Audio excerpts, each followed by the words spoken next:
بالله من الشيطان الرجيم. بسم الله الرحمن الرحيم. يا أيها المزمل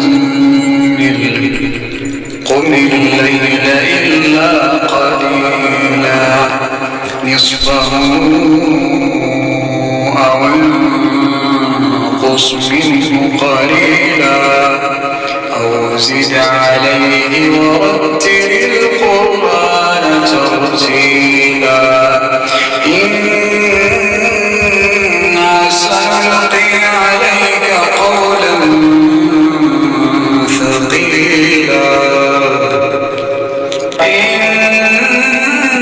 ناشئة الليل هي أشد وطئا وأقوم قيلا إن لك في النهار سبحا طويلا واذكر اسم ربك